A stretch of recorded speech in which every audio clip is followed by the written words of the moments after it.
नमस्कार, मैं हूं सलामत अली खान और आपका स्वागत है आपके अपने YouTube चैनल पर। आज इस वॉल्यूम में हम डिस्कस करने जा रहे हैं मेटाफिजिकल पोइट्री को। अगर आप कंप्लीट लिटरेरी मूवमेंट्स के वीडियोस देखना चाहते हैं तो आज ही इस ऐप को डाउनलोड करें। YouTube पर केवल कुछ ही पार्ट्स अवेलेबल है। अगर आप कंप्लीट कोर्स ज्वाइन करना चाहते हैं तो इसके लिए आज ही ये ऐप डाउनलोड करें, जिसका लिंक मैंने वीडियो के डिस्क्रिप्शन में दिया हुआ है। तो शुरू करने जा रहे हैं मेटाफिजिकल पोइट्री को। इससे पहले कि हम मेटाफिजिकल पोइट्री के बेसिक कॉन्सेप्ट को सीखें, कौन कौन से पोइट्स मेटाफिजिकल पोइट्री के अंतर्गत शामिल किए जाते हैं, या एग्जाम पॉइंट ऑफ व्यू से किस प्रकार के क्वेश्चंस मेटाफिजिकल पोइट्री से संबंधित पूछे जा सकते हैं, उन पर डिस्कस करने से पहले हम देख लेते हैं आखिर मेटाफिजिकल वर्ड का मतलब क्या होता है। मेटाफिजिकल वर्ड दो वर्ड से मिलकर बना है, मेटा और फिजिकल। मेटा का मतलब होता है बियॉन्ड, जो हम मेटाफर में भी मेटा पढ़ते हैं। फिजिकल का मतलब है यहाँ पर फिजिकल वर्ल्ड। तो मेटाफिजिकल का मतलब हुआ बियॉन्ड द फिजिकल वर्ल्ड। हमारे आसपास जो भी वातावरण है, जिसको भी हम आसानी से समझ सकते हैं, वो एक फिजिकल वर्ल्ड है, जो एक भौतिक संसार है। और अगर कोई ऐसी क्वालिटी हो जो इस भौतिक संसार से परे हो, जो आसानी से समझ में ना आए, जिसे हाईली इंटेलेक्चुअल कहा जाता है, मोस्टली देखा जाए परलौकिक बातें, वो सारी मेटाफिजिकल के अंतर्गत आती है। देखिए, ये मेटाफिजिकल वर्ड भी आखिर कहाँ से आया है? ये मेटाफिजिक्स से आया है। मेटाफिजिक्स जो कि फिलॉसफी की एक ब्रांच है, जिसके अंतर्गत ह्यूमन कॉन्शसनेस और फिजिकल वर्ल्ड की रिलेशनशिप को डिस्कस किया जाता है। मतलब इस भौतिक संसार से मानव चेतना का क्या संबंध है, उसको डिस्कस मेटाफिजिक्स में किया जाता है। सिंपल भाषा में कहा जाए तो मेटाफिजिक्स के अंतर्गत नेचुरल वर्ल्ड और मैनकाइंड का रोल जो है उसको एक्सप्लेन किया जाता है।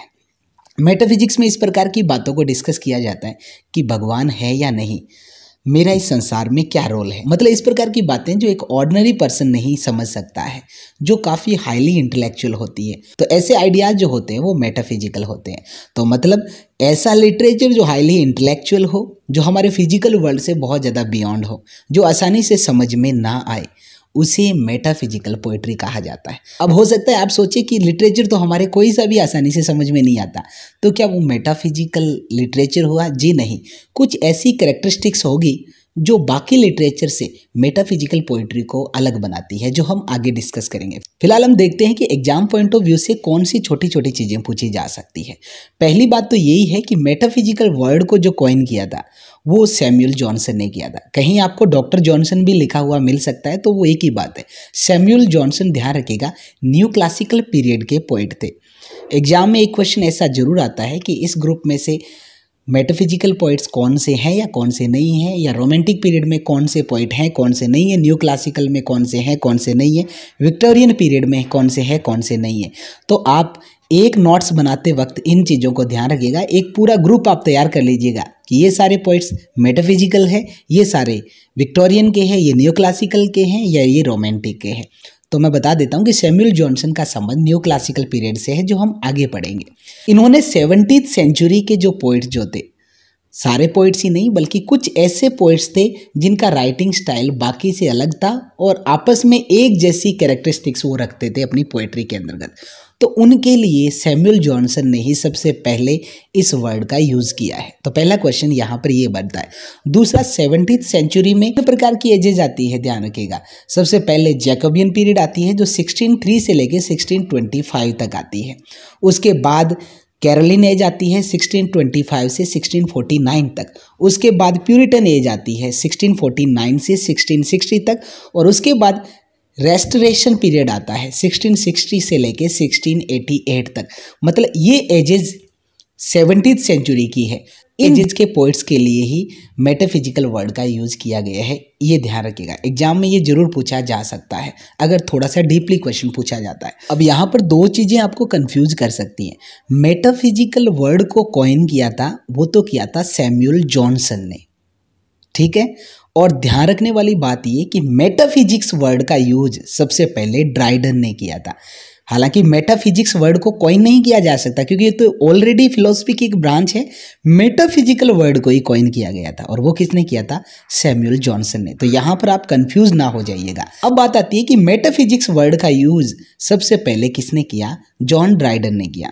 जॉन ड्राइडन भी न्यू क्लासिकल पीरियड के हैं, इस चीज़ को ध्यान रखिएगा। इन्होंने किसकी पोइट्री के लिए यूज किया था? जॉन डन की पोइट्री के लिए। जॉन ड्राइडन ने अपने work discourse concerning the original and progress of satire, जो 1693 में लिखा गया था। इस वर्क में उन्होंने सबसे पहले जॉन डन की पोइट्री के लिए मेटाफिजिक्स वर्ड का यूज किया था, तो ध्यान रखिएगा। ड्राइडन ने लिखा था, he affects metaphysics not only in his satires but in his amorous versus.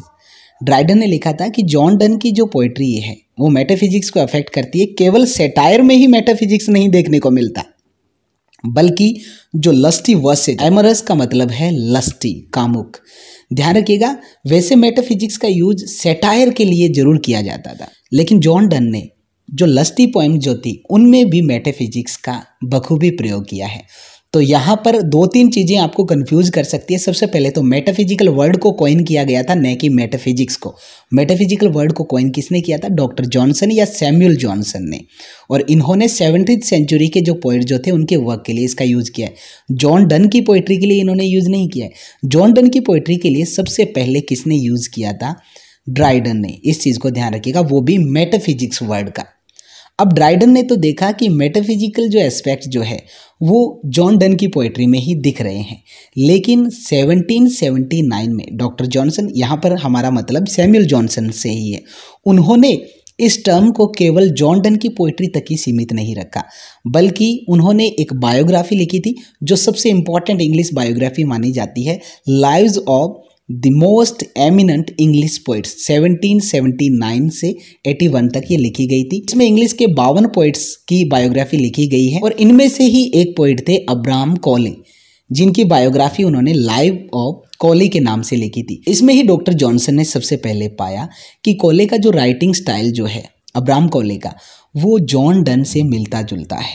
तो इस प्रकार से इन्होंने एक पूरा ग्रुप जो है वो निकाला जिनकी पोइट्री में मेटाफिजिक्स क्वालिटी दिखाई देती थी, और उस ग्रुप को ही नाम दे दिया गया मेटाफिजिकल स्कूल ऑफ पोइट्री। हालांकि जब इन्होंने पोइट्री लिखी, जैसे जॉन डन है, अब्राहम कॉले है, आगे हम देखेंगे जॉर्ज हर्बर्ट है, इनको नहीं पता था कि हम मेटाफिजिकल स्कूल ऑफ पोइट्री के अंतर्गत आते हैं। इन्होंने तो अपना राइटिंग स्टाइल जो था वो लिख दिया, लेकिन बाद में डॉक्टर जॉनसन ने इन सब की क्वालिटीज़ को एक साथ रखा और एक पूरा ग्रुप माना कि कंपोजिशन में मेटाफिजिकल क्वालिटी देखने को मिलती थी और इन्हें ही मेटाफिजिकल पोइट्स कहा गया था। तो इस चीज़ को ध्यान रखिएगा।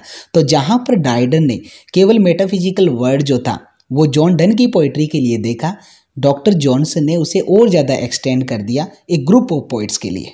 और अब 17th सेंचुरी के कोई भी पोइट्स जिनमें मेटाफिजिकल क्वालिटी जॉन डन जैसी दिखाई देती है, उन्हें मेटाफिजिकल स्कूल ऑफ पोइट्री के अंतर्गत रखा जाता है।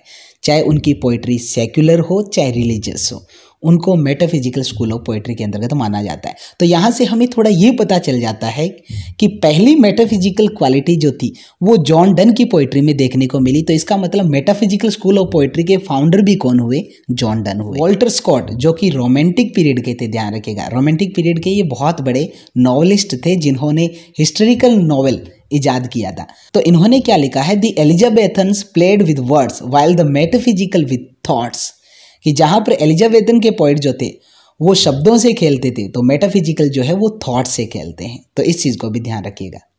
अब ड्राइडन और जॉनसन ने जो ये क्वालिटी इनकी पोइट्री में देखी, पॉजिटिव वे में नहीं देखी थी, इन्होंने नेगेटिव सेंस में लिया था। उन पोइट्स के वर्क को इन्होंने क्रिटिसाइज किया था। मेटाफिजिकल इनकी राय में बहुत ही अच्छी क्वालिटी नहीं थी लिटरेचर की भाषा में, क्योंकि जॉनसन का मानना था कि मेटाफिजिकल पोइट जो है वो अपनी लर्निंग का दिखावा करने के अलावा और कुछ नहीं करते हैं, क्योंकि रीडर्स को मेटाफिजिकल पोइट्री आसानी से समझ में नहीं आती है। इसका मतलब तो ये हुआ कि पोइट जो है वो रीडर की नब्ज पकड़ने के स्थान पर अपनी लर्निंग का दिखावा करने पे ज़्यादा फोकस कर रहा है, ये मानना था डॉक्टर जॉनसन का। हालांकि बाद में मेटाफिजिकल स्कूल ऑफ पोइट्री काफ़ी फेमस हुई थी। हालांकि जब रोमांटिक पीरियड आता है तो मेटाफिजिकल पोइट्री थोड़ी दब जाती है, लेकिन बाद के टाइम में इनको वापस से लाइमलाइट मिलती है। तो जब हम बात करते हैं 18th और 19th सेंचुरी के, जब दो बड़े ग्रेट लिटरेरी मूवमेंट आते हैं, रोमांटिक पीरियड और विक्टोरियन पीरियड, इस दौरान मेटाफिजिकल पोइट्स जो थे वो थोड़े से छुप जाते हैं, इनकी पोइट्री पर ध्यान नहीं जा पाता, क्योंकि रोमांटिक पोइट्री ने पूरे लिटरेचर को एक नया ही आयाम दे दिया था। लेकिन बाद में 1921 में H.J.C. ग्रियर्सन ने एक बुक लिखी थी, metaphysical lyrics and poems of the 17th century, Donne to Butler. इस वर्क ने T.S. इलियट, जो कि मॉडर्न एज के पोइट हैं, उनका ध्यान खींचा और एक बार फिर 17th सेंचुरी के जो मेटाफिजिकल पोइट जो थे लाइमलाइट में वापस आ गए। अब एक क्वेश्चन एग्जाम में जरूर आ सकता है कि इनमें से मेटाफिजिकल पोइट्री ऑफ स्कूल के अंतर्गत कौन सा पोइट नहीं आता है या कौन सा ग्रुप मेटाफिजिकल पोइट्री का है। तो ये 8 पोइट्स जो है जो 17th सेंचुरी के पोइट्स हैं और मेटाफिजिकल स्कूल ऑफ पोइट्री के अंतर्गत माने जाते हैं। तो इनका नाम जरूर ध्यान में रखिएगा, John Donne, Richard Crashaw, John Cleveland, George Herbert, Abraham Cowley. ये काफ़ी इंपॉर्टेंट है क्योंकि इन्हीं की बायोग्राफी के दौरान डॉक्टर जॉनसन ने ये देखा कि इनकी जो पोइट्री है वो जॉन डन जैसी है। थॉमस ट्रेन, हेनरी वॉन और एंड्रयू मार्वेल, ये सारे पोइट्स हैं। इनका जीवन काल देखिए, इन्होंने सबसे ज़्यादा काम 17th सेंचुरी में ही किया है। तो इसका मतलब ये 17th सेंचुरी के ग्रेट मेटाफिजिकल पोइट्स हुए हैं। और इनमें सबसे बड़ा नाम है जॉन डन का, जिन्हें फाउंडर माना जाता है मेटाफिजिकल स्कूल ऑफ पोइट्री का। जॉन डन के बाद सबसे बड़ा जो सेंट्रल फिगर के रूप में जाना जाता है वो जॉर्ज हर्बर्ट को जाना जाता है। इनको स्पेशली माना जाता है फॉरमोस्ट ब्रिटिश डिवोशनल लिरिसिस्ट के रूप में। इनकी पोइट्री में हमें देखने को मिलता है एंग्विश, स्ट्रगल एंड नेगोशिएशन, मतलब एक व्यथा, संघर्ष, नेगोशिएशन देखने को मिलता है। जॉन क्लीवलैंड ये पॉलिटिकल सेटायर्स के लिए जाने जाते हैं, तो ये ध्यान रखिएगा। और हेनरी वॉन जो थे वो एक रोमांटिक स्पिरिट के रूप में जाने जाते हैं। इनकी पोइट्री में हमें इनोसेंस, मिस्टिसिज्म और कंट्री साइड का विजन देखने को मिलता है। एंड्रयू मार्वेल के बारे में खास इतना जरूर है कि जॉन मिल्टन के ये कलीग और फ्रेंड रहे थे कॉमनवेल्थ पीरियड के दौरान। थॉमस ट्रेन, इन्हीं किस लिए जाना जाता है? A collection of short paragraphs के लिए, जिसका टाइटल था सेंचुरीज ऑफ मेडिटेशन, जिसमें उन्होंने Christian life, ministry, philosophy, happiness, desire और चाइल्डहुड को रिफ्लेक्ट किया था। तो ये है एक इनका सिंपल सा इंट्रोडक्शन। हालांकि हम जॉन डन को थोड़ा और भी ज़्यादा पढ़ेंगे। तो मेटाफिजिकल स्कूल ऑफ पोइट्री के अंतर्गत कौन कौन से पोइट्स आते हैं ये आपको स्क्रीन पे दिखाई दे रहे हैं, इनको आप ध्यान में रख लीजिएगा। अब ध्यान रखिएगा, मेटाफिजिकल पोइट्री को 2 कैटेगरी में डिवाइड किया जाता है। लव पर भी इन्होंने लिखा है और रिलीजन पर भी लिखा है।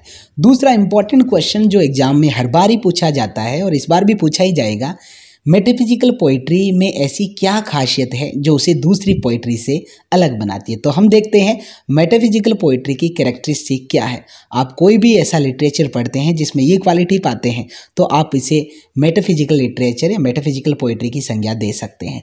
सबसे पहली क्वालिटी है एन अब्रप्ट और ड्रामेटिक ओपनिंग।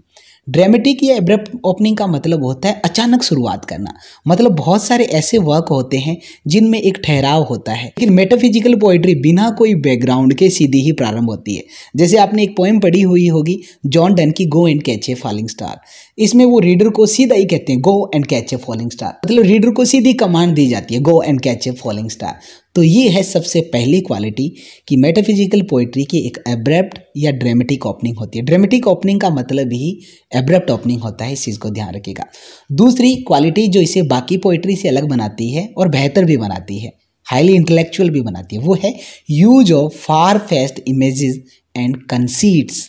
पहले तो हम देख लेते हैं कंसीट्स क्या होता है। ध्यान रखिएगा, ये एक एक्सटेंडेड मेटाफर माना जा सकता है। मतलब जब 2 ऑब्जेक्ट के बीच कंपैरिजन की जाती है, जो ऑब्जेक्ट अलग अलग हो एक दूसरे से, वो या सिमिली होता है या मेटाफर होता है, ये आप जानते ही हैं।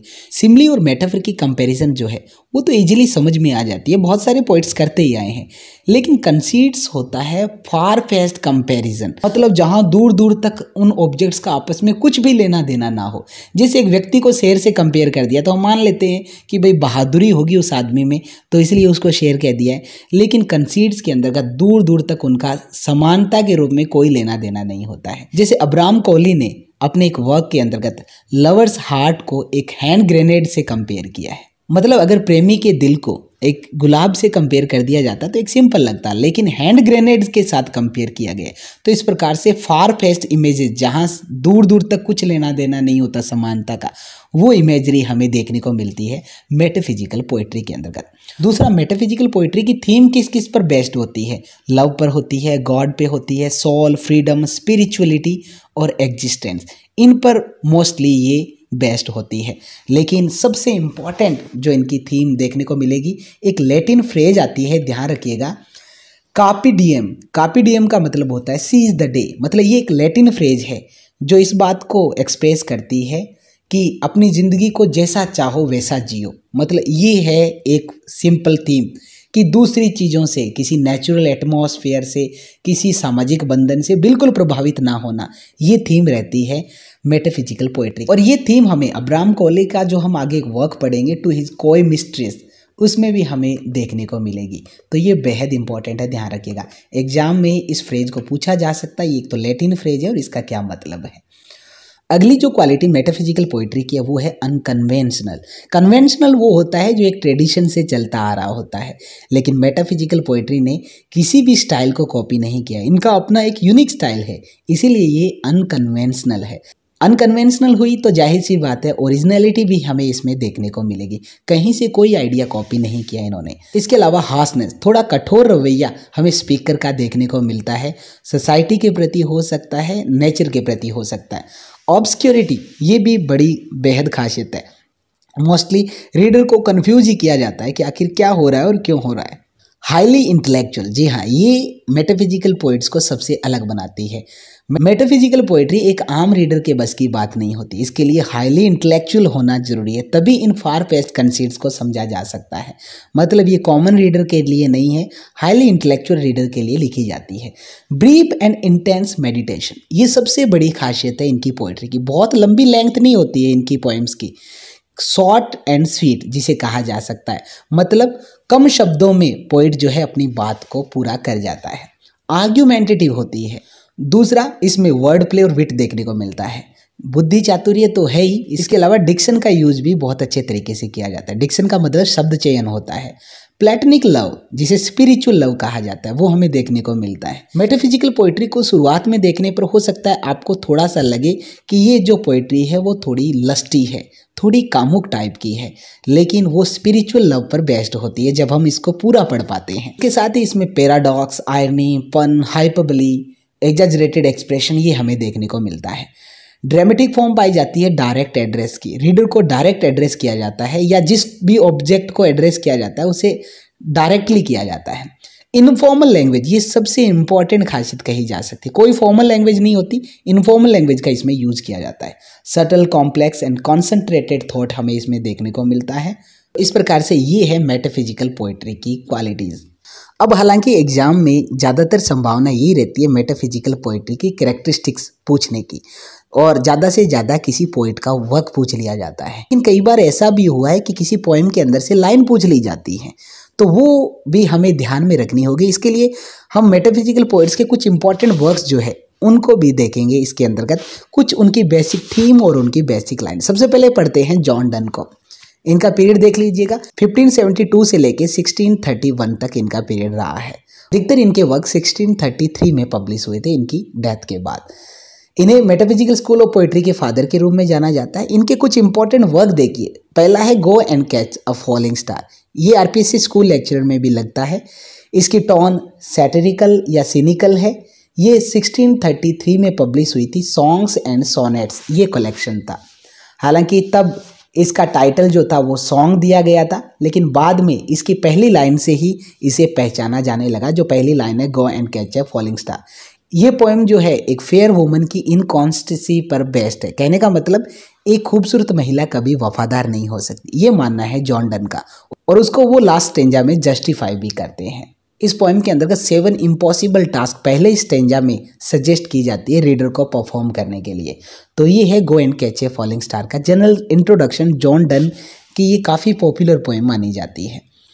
दूसरी इनकी इंपॉर्टेंट पोएम जो है वो है to his mistress going to bed. ये एक एलेजी है। इस पोएम के अंतर्गत जॉन डन एक लेडी की बॉडी को कंपेयर करते हैं अमेरिकन कॉलोनी से, जिसे और ज़्यादा एक्सप्लोर होने की आवश्यकता है। इस पोएम में स्पीकर न केवल उस महिला के साथ सोना चाहते हैं, बल्कि उसे प्राप्त करना और उस पर अपना प्रभुत्व स्थापित करना भी चाहते हैं। ये लाइन देखिए, काफ़ी इंपॉर्टेंट है। O my America, my new found land, my kingdom, safeliest when with one man. अगली इनकी नेक्स्ट पोएम बेहद इंपॉर्टेंट है, जिसका नाम है द फ्ली। इस पोएम में हम देखते हैं कि एक मक्खी स्पीकर को काटती है, उसके बाद उसकी बिलव्ड को काटती है। तो जो स्पीकर है वो अपनी बिलव्ड से कहते हैं कि इस मक्खी को मारना मत, क्योंकि ये मक्खी जो है अब हमारी संतान हो चुकी है। देखिए कैसे बहुत ही बेहतर तरीके से जॉन डन ने इसे एक्सप्रेस किया है कि इस मक्खी ने जब पहले मेरे को काटा, और फिर तुम्हें काटा, तो मतलब मेरा खून और तुम्हारा खून दोनों का खून इसने पिया है। तो इसका मतलब मेरा और तुम्हारा दोनों का रक्त इसके शरीर में चला गया है और हमने बिना कोई सामाजिक बंधन तोड़े, बिना कोई गिल्ट या शेम को फील किए हुए, बिना कोई पाप किए हुए हमने एक संतान को जन्म दे दिया है। मतलब एक बच्चे के अंतर्गत माँ और बाप दोनों का खून शामिल होता है, लेकिन यहाँ पर देखिए फ्ली के अंतर्गत स्पीकर का और उसकी बिलव्ड का खून बिना कोई सेक्सुअल इंटरकॉर्स के, बिना कोई सेक्सुअल रिलेशनशिप के हो गया है। तो कितनी खूबसूरत कंपैरिजन यहाँ पर हमें देखने को मिलती है। उस फ्ली की बॉडी को मैरिज बेड और मैरिज टेम्पल कहा गया है। ये लाइन देखिए बेहद इंपॉर्टेंट है। इट सर्व me first and now sucks thee and in this flea our two bloods mingled be. तो ये भी पूछा जा सकता है कि ये लाइन कौन सी पोएम से ली गई है, तो ये जॉन डन की द फ्ली से ली गई है। अगली पोएम है द सनराइजिंग। हो सकता है आपने ग्रेजुएशन या पोस्ट ग्रेजुएशन में इसे पढ़ा भी होगा। ये पोएम एक ऑबिड है। ऑबिड का मतलब होता है अ मॉर्निंग सॉन्ग। इस पोएम में जॉन डन प्रूव करते हैं कि लव पर सीजन और टाइम का कोई असर नहीं पड़ता है। इस पोएम की सिचुएशन क्या है, स्पीकर जो है वो अपनी लवर के साथ बेड में सोए हुए हैं, सुबह हो चुकी है, अब सूरज की किरणें खिड़की में से होती हुई उनके बिस्तर पर आ रही है और यहाँ पर स्पीकर जो है उस सूरज को डांटते हैं, बीजी ओल्ड फूल ये कहकर उसे फटकारते हैं। अगली पोएम है अ वैलेडिक्शन फॉरबिडिंग मॉर्निंग। इस पोएम के अंतर्गत जॉन डन ने लवर्स को कंपेयर किया एक कंपास के साथ। इस कंपास की सुइयों की तरह जो लवर्स जो है वो एक दूसरे से जुड़े हुए हैं। ये लाइन देखिए अ वैलेडिक्शन फॉरबिडिंग मॉर्निंग से ली गई है। If they be two they are two so as tip twin compass are two. तो ये important line a valediction forbidding mourning से ली गई है। अगली इंपॉर्टेंट पोएम है द कैनोनाइजेशन। यहाँ पर जॉन डन जो है वो स्पिरिचुअल लव को रेफर करते हैं जो कि इमॉर्टल और प्योर होता है। वो लवर्स की कंपैरिजन करते हैं एक फिनिक्स एक बर्ड के साथ जो अमर पक्षी होता है, जो मरकर अपनी राख से वापस पैदा हो जाता है, पुनर्जीवित हो जाता है। उसी प्रकार से ट्रू लव जो होता है वो कभी नहीं मरता है, वो हमेशा अमर रहता है। तो इस प्रकार से ये थी जॉन डन की इंपॉर्टेंट पोएम्स। अब हम पढ़ते हैं एंड्रयू मार्वेल को। एंड्रयू मार्वेल के दो वर्क काफ़ी इंपॉर्टेंट है जो आपको दिखाई दे रहे हैं, टू हिज कॉय मिस्ट्रेस और द गार्डन। हालांकि क्वेश्चन पूछा जा सकता है टू हिज कॉय मिस्ट्रेस किसकी लिखी हुई है, एंड्रयू मार्वेल की, लेकिन हम टू हिज कॉय मिस्ट्रेस में आखिर है क्या वो भी सीखेंगे। देखिए कॉय का मतलब यहाँ पर होता है शाई। ये पोएम किस पर बेस्ड है, कार्पे डियम, जो मैंने आपको इसकी कैरेक्टरिस्टिक में बताया था कि एक लैटिन फ्रेज है जो इस थीम पर बेस्ड है कि इंसान जैसा चाहता है वैसा करे, जैसा जीना चाहता है वैसे जिए, बिना किसी सामाजिक बंधन की परवाह किए, बिना नेचर की परवाह किए। तो इसके अंतर्गत जो पोइट जो है वो अपनी बिलव्ड से कहते हैं कि वो बिना शर्माए प्रेम करे इससे पहले कि मृत्यु आकर उनको अलग कर दे। मतलब मृत्यु कभी भी आ सकती है, उनके पास वक्त नहीं है, इसीलिए उसकी प्रेमिका शर्माना छोड़कर उससे प्रेम करें। देखिए had we but world enough and time this coyness lady were no crime, कि अगर हमारे पास अधिक वक्त होता तो तुम्हारा जो शर्माना जो था वो एक अपराध नहीं होता, लेकिन अब हमारे पास वक्त नहीं है, मृत्यु कभी भी आ सकती है, तो इसीलिए शर्माना छोड़कर प्रेम करो। तो देखिए कितना सुंदर डिस्क्रिप्शन इस पोएम के अंतर्गत देखने को मिलता है। अगले फेमस मेटाफिजिकल पोइट है जॉर्ज हर्बर्ट। इनके दो वर्क फेमस है। पहला है ईस्टर विंग्स। ये पोएम एग्जाम्पल है एम्ब्लेम पोइट्री का। एम्ब्लेम पोइट्री क्या होती है, जब पोएम की स्ट्रक्चर जो होती है एक इमेज क्रिएट करे, मतलब जिस पर पोएम लिखी गई है उसका चित्रांकन हमारे सामने आने लगे। जैसे विंग्स पे लिखी गई है तो विंग्स का चित्र हमारे दिमाग में आने लगेगा, तो वो एम्ब्लेम पोइट्री होता है। ये पोएम एक रिलीजियस मेडिटेशन कहा जा सकता है जो जीसस क्राइस्ट के अटोनमेंट पर बेस्ड है। अगली पोएम है जॉर्ज हर्बर्ट की द कॉलर। ये पोएम पोइट की अवज्ञा दिखाती है भगवान की इच्छा के विरुद्ध। पोइट कहते हैं कि मैं भगवान की इच्छा को नहीं मानूंगा, हालांकि बाद में वो एक एक्सेप्टेंस भी शो करते हैं लास्ट के स्टेंजा में। तो ये है जॉर्ज हर्बर्ट की दोनों पोएम। इसके बाद हम देखते हैं हेनरी वॉन। इनका फेमस वर्क है द रिट्रीट। इसके अंदर का स्पीकर अपनी डिजायर एक्सप्रेस करता है कि किस प्रकार से वो वापस अपने बचपन में जाना जाता है, जहाँ पर वो अपनी एंजल इन्फेंसी को बड़ा एंजॉय कर रहा था। Happy those early days when I shined in my angel infancy before I understood this place appointed for my second race. कि वो दिन कितने अच्छे थे जब मैं एक एंजल इन्फेंसी को एंजॉय कर रहा था। मतलब एक फरिश्ते जैसी मेरी शैशवावस्था थी, मेरा बचपन था, इससे पहले कि मैं इस संसार को जान पाता मेरा दूसरा रोल शुरू हो गया था। कहने का मतलब मेरा बचपन खत्म हो गया था। तो पोइट जो है अब बड़े हो चुके हैं और वापस अपने बचपन में जाना चाहते हैं और इस पोएम का टाइटल भी इसकी थीम को एक्सप्रेस कर रहा है। लास्ट एंड फाइनल है रिचर्ड क्रेसो। इनके कुछ कलेक्शन ऑफ पोएम्स हैं जैसे स्टेप्स टू द टेम्पल, कामेंड Deo Nostro, wishes to his supposed mistress. तो ये इनके वर्क भी आप ध्यान में रखिएगा। तो ये था मेटाफिजिकल पोइट्री का ओवरऑल डिटेल इंट्रोडक्शन। इससे संबंधित क्वेश्चन जितने भी पूछे जा सकते हैं वो सारे मैंने यहाँ पर मेंशन कर दिए। तो फिलहाल इस वॉल्यूम में इतना ही। अगर आप लिटरेरी मूवमेंट पर कंप्लीट कोर्स ज्वाइन करना चाहते हैं तो आज ही डाउनलोड कीजिए इस ऐप को, क्योंकि यूट्यूब पर केवल 1 या 2 लिटरेरी मूवमेंट ही आपको शो होंगे। अगर आप कंप्लीट कोर्स ज्वाइन करना चाहते हैं तो इस वीडियो के डिस्क्रिप्शन में मैंने इस ऐप का लिंक दे रखा है, जहां से आप ऐप डाउनलोड करके कंप्लीट कोर्स ज्वाइन कर सकते हैं। तो मिलते हैं एक और ऐसी ही इन्फॉर्मेटिव वॉल्यूम के साथ। तब तक के लिए दीजिए इजाज़त। शब्बा खैर।